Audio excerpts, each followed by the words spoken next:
I'm Claire and this is Top 5 Wednesday. Books you read in one sitting. When I was younger, I used to read very voraciously. However, when I tried to make a list for this video, I really couldn't remember that many books that I've read just in one go. But there are definitely books that I remember reading in one sitting. Number 1, we have The Bulgariad and the Malloreon by David Eddings.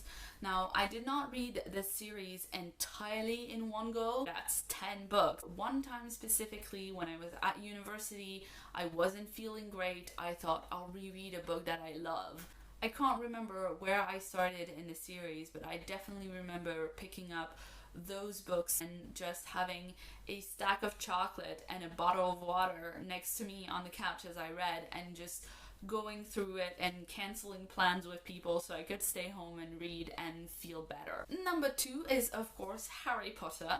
Specifically, I want to talk about Harry Potter and the Deathly Hallows, because this was the only one of all 7 books that I was able to go to a release party for at midnight, right when it came out. I lived in France at the time that all 7 of these books were released, and there just wasn't enough interest in the release of a book in English in my French town where I lived for anyone to do a midnight book release party. When this one came out, I was on holiday in New York, and the girl that I was couchsurfing with took me to a midnight release party, and it was just amazing. When we got to my friend's apartment, we started reading immediately.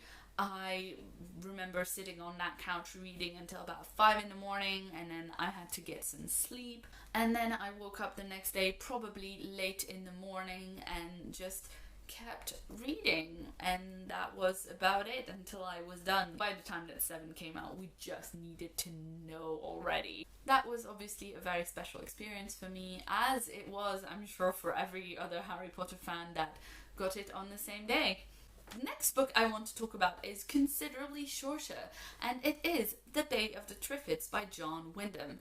I read this book fairly recently, I think something like 2 or 3 years ago. I started this book hoping that it wouldn't have aged too badly, because sometimes golden era science fiction doesn't work so well for the modern reader. But this book I could not put down.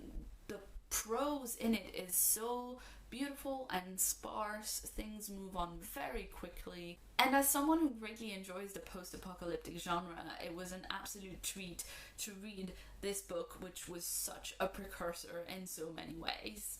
At number 4, we've got Fangirl by Rainbow Rowell. This is a book I kept hearing so much about and so much positive buzz, but I was just a bit cautious, because a book about fan fiction written by someone who's actually a fan could be wonderful, and written by someone who had heard about these weird people doing fan-arty, fan-fiction-y things on the internet could be a train wreck. I think it's absolutely safe to say now that Rainbow Rowell is a fangirl herself completely and hits a nail on the head. I didn't realize how much I was going to love this book, so I just kind of started reading it in bed, and then it was 4 in the morning and I was finished and I was crying. This is not an experience I've had very often, so even though I had a few nitpicks about the book in general, it has absolutely convinced me to read anything that Rainbow Rowell will ever put out. I couldn't find a 5th novel that I'd read in one sitting, so I went for Saga by Fiona Staples and Brian K. Vaughan.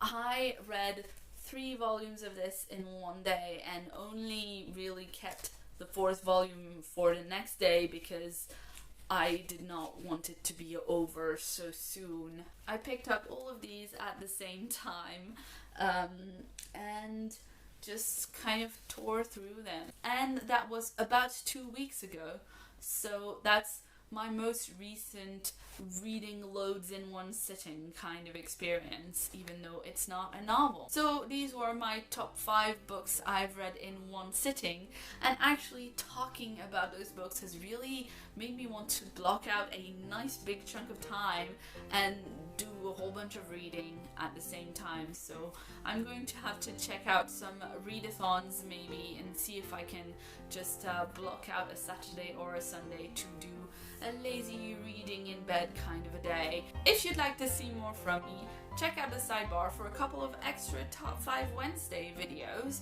If you haven't yet, please hit that subscribe button for more videos from me every week. I've been Claire, thanks so much for watching, and see you soon.